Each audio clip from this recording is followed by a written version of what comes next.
முழுக்க முழுக்க ராகு பகவானை பத்தி தான் தெரிஞ்சுக்க போறோம். இன்னைக்கு வந்து பாத்தீங்கன்னா, இன்னைக்கு உள்ள காலகட்டத்துல பழைய பெரியவங்களா இருந்தாலும் இன்னைக்கு வரைக்கும் சரி, சூரியன ஒரு பாம்பு முழுங்கணும், அது சூரிய கிரகணம். சந்திரன ஒரு பாம்பு முழுங்கும், அது சந்திர கிரகணம் அப்படின்னு சொல்லி சொல்லுவாங்க. யார் இந்த பாம்புன்னு சொல்லி கேட்டீங்கன்னா, அந்த பாம்பு வேற யாரும் கிடையாது. அவர் தான் இந்த ராகு பகவான்.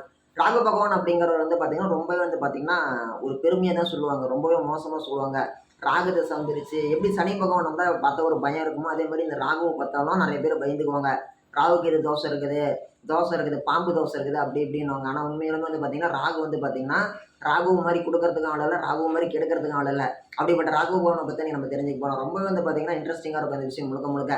நீங்க எதிர்பார்க்காத விஷயங்கள்லாம் வந்து பார்த்தீங்கன்னா, இந்த ராகுவோடைய அம்சங்களா இருக்குது. உதாரணத்துக்கு வந்து பார்த்தீங்க அப்படின்னா, நான் இப்பயே சொன்னா உங்களுக்கு அந்த ஒரு இது போயிரும். எது போயிரும்? அந்த ஒரு ஆர்வம் போயிரும். சொல்லலாம். அத பத்தி ஒண்ணும் இல்ல சொல்றேன் கேட்டு தெரிஞ்சுக்கோங்க. அரசியல்வாதிகளுக்கு உண்டான கிரகம் ராகு. அதனால தான் வந்து பார்த்தீங்கன்னா, ராகுவோடைய இயல்பே வந்து பார்த்தீங்கன்னா, தாடி இருக்கக்கூடாது. கிளீன் ஷேவ்ல இருக்கணும். மீசை மட்டும் தான் இருக்கணும். தாடி இருக்கக்கூடாது.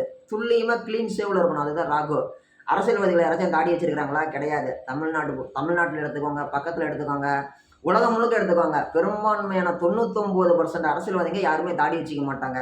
அதே மாரி கதாநாயகன், ஹீரோக்களும் வந்து பார்த்தீங்கன்னா, மேக்ஸிமம் வந்து பார்த்தீங்கன்னா, தாடி வச்சுக்க மாட்டாங்க. ஏப்பா சினிமாவுக்கு இவர் தானன்னு சொல்லி கேட்டீங்கன்னா, ராகு பகவான் தான் வந்து பார்த்தீங்கன்னா, முக்கியமான ஒரு ஆளு.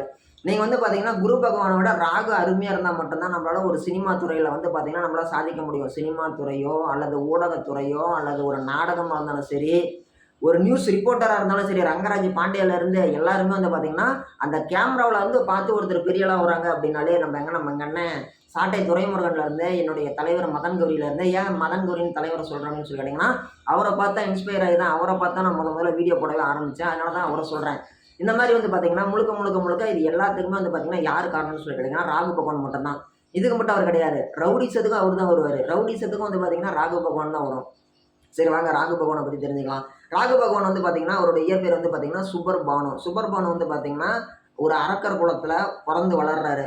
மிகப்பெரிய ஒரு குடும்பம். ஒரு மிகப்பெரிய ஒரு கூட்டத்துல வளர்றாரு. கிட்டத்தட்ட அவிங்க குடும்பத்துல மட்டும் 1,00,000க்கும் அதிகமான குடும்ப குழு மெம்பர்ஸ் ஓகேங்களா? குழு மெம்பர்ஸ்ன்னு சொன்ன உடனே நீங்க வந்து இது ஏற்காடு தொகுதியாட்ருக்கு. இது வந்து பார்த்தீங்கன்னா, சேலம் வடக்கு சட்டமன்ற தொகுதியாட்ருக்குன்னு சொல்லி நெனச்சுக்காதீங்க. அவங்களுடைய குடும்பமே வந்து பார்த்தீங்கன்னா, 1,00,000 பேருக்கு மேல இருந்தாங்களாம். இவங்க யாரு? அவங்க யாருன்னே தெரியாதாம். அவ்வளோ பெரிய குடும்பமா அவங்க குடும்பம். அந்த குடும்பத்துல பொறந்த சுபர்பானு வந்து பார்த்தீங்கன்னா, ஒரு சூழ்நிலையில வந்து பார்த்தீங்கன்னா, தேவர்களுக்கும் அசுரர்களுக்குமே வந்து பார்த்தீங்கன்னா, அமிர்தம் தேவைப்படுகிறது. தேவர்கள் போய் தனியா எடுக்க முடியாது. ஸோ தேவர்களும், அசுரர்களும் ஒண்ணு சேர்ந்து தான் அந்த அமிர்தத்த எடுக்க முடியும். அப்படி அந்த அமிர்தத்த எடுக்கணும்னு சொல்லி முடிவு பண்ணும்போது என்ன ஆகுது? தேவர்கள் சதி பண்ணி அந்த அமிர்தத்த குடிக்க போறாங்க. விஷ்ணு பகவான் வந்து ஒரு பெண்மணியா மாறி, அந்த கூட்டத்துல இருந்து அரக்கர்கள அப்படியே ஒரு இம்ப்ரெஸ் பண்ணி கூட்டிட்டு போறாங்க. இத பார்த்த உடனே சுப்பர்பவனுக்கு வந்து என்ன ஆகுது? ஆமா இந்த இடத்துல தேவர்கள் இருக்கிறாங்க, அசுரர்கள் நாம இருக்கிறோம். திடீர்னு இந்த பொண்ணு எங்கேருந்து வந்தா? திடீர்னு இந்த பொண்ணு எங்கேருந்து வந்தா?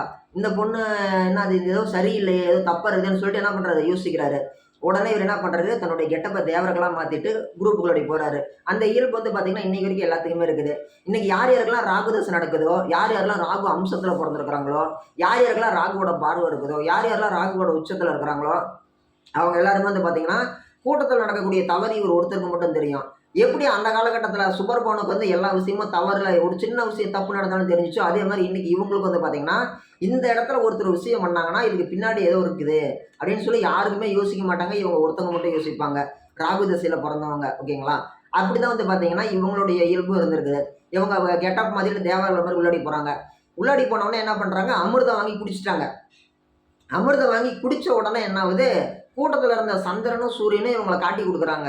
"ஏய் யாருப்பா நீயு? நீ எங்க தேவர்கள்ல உன்ன மாரி ஆள் யாருமே கிடையாது. நீ யாருன்னு?" சொல்லி என்ன பண்றாரு? கேள்வி கேட்குறாங்க. கேள்வி கேட்டு விஷ்ணு பகவான்ட்ட காட்டி குடுத்துர்றாங்க. காட்டி குடுத்த உடனே விஷ்ணு என்ன பண்றாரு? தன்னோட கையில இருக்கக்கூடிய சுதர்சன சக்கரத்தால ராகுவோட தல தனியா, உடம்பு தனியா வெட்டுறாரு. வெட்டி முடிச்சிடுறாரு. வெட்டி முடிக்கிறப்போ வந்து பார்த்தீங்கன்னா, அவரோட உயிர் போகல. ஏன்னா அவரு அமிர்தம் குடிச்சிட்டாரு இல்லையா? அதனால உயிர் போகல. இந்த இடத்துல ஒரு விஷயம் நடக்குது. எப்படி சூரியனும், சந்திரனும் ராகுவ காட்டி குடுத்தாங்களோ, அதே மாரி இன்னைக்கு உள்ள காலகட்டத்துல பெரும்பாலான நபர்களுக்கு ராகு தசை நடக்கிறவங்களுக்கு, அல்லது ராகு திசையில பொறந்தவங்களுக்கு, ராகுவோட பார்வை இருக்கிறவங்களுக்கு, யார் யாரெல்லாம் ஆவாதவங்களா இருப்பாங்கன்னு சொல்லி கேட்டீங்கன்னா, மேக்ஸிமம் சூரிய தசை, சூரிய புத்தி, சூரியனோட அம்சத்துல பொறந்தவங்க. இவங்கலாம் வந்து பார்த்தீங்கன்னா, சந்திர தசை, சந்திர புத்தி, சந்திர பார்வை உள்ளவங்கலாம் வந்து பார்த்தீங்கன்னா, ராகு தசை, ராகு புத்தி, ராகு பார்வையில இருக்கிறவங்களுக்கு ஆவாதவங்களா இருப்பாங்க. உண்மையாலுமே அது வந்து ஒரு குறிப்பிட்ட காலகட்டத்தில் ஆரம்பத்தில் சின்ன பிள்ளைங்களா இருக்கும்போது தெரியலனாலும் அவங்க பெருசான வாட்டி அது வந்து ஒரு பகையாகவே மாறிடும். எப்படி அவங்களுக்கு அந்த காலகட்டத்தில் இந்த மாதிரி ஒரு பகை உணர்வு அப்படிங்கிறது வந்துச்சோ, இவங்கள அவங்க காட்டி கொடுத்தாங்களோ, அதே மாதிரி ராகுவை வந்து பார்த்தீங்கன்னா, ராகு வம்சத்தில் பிறந்தவங்கள சூரியனும் சந்திரனும் இந்த காரகத்துவம் இருக்கிறவங்கள பார்த்தாலே நம்மள ரொம்ப மோசமாக தான் பார்ப்பாங்க. அவங்க பார்வையில் நம்ம வில்லனாட்டம் தான் தெரியுமா. Villain Mansoor Ali Khan, villain Ponnambalam, villain Anandaraj, villain Raghuvaran, villain Nambiar, இந்த மாதிரி தான் அவங்க நம்மளை பார்ப்பாங்களே தவிர நம்மளை வந்து அவங்க புரிஞ்சிக்கவே மாட்டாங்க. ஏன்னா அவங்களுடைய இயல்பு அது. அவங்களுடைய காரகத்துவம் அங்கே வேலை செய்யுது. நம்மளுக்கு பிடிச்சாலும் பிடிக்கலனாலும் ஜோதிடம் அந்த இடத்துல வேலை செய்யும்.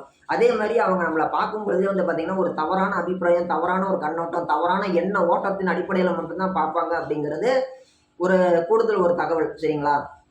ஓகே. இவரோட தலையை வந்து விஷ்ணு வெட்டிவிட்டாரு. விஷ்ணு பகவான். தலை தனியாக போயிருச்சு, உடம்பு தனியாக போயிருச்சு. ஆனாலும் சாவல. இப்போ இந்த இடத்துல வந்து பிரம்மா வராரு. பிரம்மா வந்து பஞ்சாயத்து பண்ணி தீர்த்து வைக்கிறாரு. அதாவது என்ன நடந்துச்சு என்னன்னு சொல்லி பார்க்கும் பொழுது என்ன பண்ணுறாரு, இப்போ வந்து சுபர்போனை வந்து அமிர்தம் குடிச்சிட்டாங்க. அமிர்தம் குடிச்சா ஆயுசு மட்டும் அதிகமாகாது. இவங்க இயல்புலேயே வந்து பார்த்தீங்கன்னா, அமிர்தம் குடிச்சதுனால அவங்களுக்கு ஒரு ஞானம் அப்படிங்கிறது வந்துருச்சு. அப்போ வந்து ராகு கேள்வி கேட்குறாரு. என்னன்னு கேட்குறாரு, தேவர்களுக்கும் அசுரர்களுக்கும் சரிசமமாக கூப்பிட்டு தானே நீங்கள் வந்து அமிர்தம் பிடிச்சிக்கலான்னு பிரித்து எடுத்துக்கலாம்னு சொல்லி மந்தார மலையை கடையிறதுக்கு கூப்பிட்டீங்க. இப்போ ஏன் சதி பண்ணீங்க அப்படின்னு சொல்லி அடுக்கடுக்காக ஆப்போசிஷன் மேலே கொஸ்டின் வைக்கிறாங்க. கொஸ்டின் வைக்கும்போது அவங்க யாருக்கிட்டையுமே பதில் இல்லை. அப்போ வந்து பார்த்தீங்கன்னா பிரம்மதேவர் என்ன பண்ணுறாரு, ஓகே நான் வந்து உங்களை வந்து 7 கிரகங்கள் தான் அன்றைக்கி இருந்துச்சு. உங்களை வந்து நவ கிரகங்களாக கூட 2 கிரகங்களாக உங்களை நான் ஆட் பண்ணிக்கிறேன். நீங்கள் எல்லாருமே என்ன பண்ணுங்கள், எங்கள் கூட சேர்ந்து பிரயாணிங்க. உங்களுக்கு வந்து எல்லாமே நல்லது நடக்கும். எதிர்காலத்தில் ராகு தான் எல்லாமே இருக்க போகிறீங்க அப்படின்னு சொல்லி ராகு வந்து ப்ரமோஷன் கொடுக்குறாரு. இவர் சிங்கம் சூரியன் சொல்லுவார்ல, உன்னை இன்னிலேருந்து டிஐஜியாக ப்ரமோஷன் பண்ணுறேன் அப்படின்ட்டு. அதே மாதிரி வந்து பார்த்தீங்கன்னா, இவர் வந்து ப்ரமோஷன் பண்ணுறாரு பிரம்மதேவர். உடனே இவர் கேட்குறாரு என்ன ஏதுன்ட்டு. ஆமாம், இன்றைக்கி உள்ள காலகட்டத்தில், இன்றைக்கி உள்ள சூழ்நிலையில் முழுக்க முழுக்க முழுக்க முழுக்க எல்லாமே வந்து பார்த்தீங்கன்னா, யாருமே எதிர்பார்க்க முடியாத அளவுக்கு ராகுவோட கண்ட்ரோலில் தான் இருக்குது. விஷக்கிருமி ராகு தான். கொரோனா ஆட்டி வச்சிச்ச உலகத்தை ஆட்டி வச்சிச்சு. டெலிகம்யூனிகேஷன் ராகு தான். இன்றைக்கி உள்ள சூழ்நிலையில் டெலிகம்யூனிகேஷனுங்கிறது என்னது, இந்த டவர் கிடைக்கிறது, சேட்டலைட்டு, இது எல்லாமே ராகு தான். விண்வெளி பூரா ராகு தான். இன்றைக்கி விண்வெளியில் நம்ம வளர்ச்சி அடைஞ்சிட்டோமா, அடைஞ்சிட்டோம். அதே மாதிரி வந்து பார்த்தீங்கன்னா, கேமரா ராகு தான். இன்றைக்கி வந்து எல்லார் வீட்லேயுமே மொபைல் ஃபோன் இருக்குது. எல்லார் வீட்லையுமே எல்லாருமே ஒருத்தர் ஃபோட்டோ எடுத்துக்கிறாங்க. இதோடைய காரகத்துவம் முழுக்க ராகு தான். ராகு வந்து நவகிரகத்தில் யாருமே தொட முடியாத உச்சத்தை தொட்டுட்டாரு.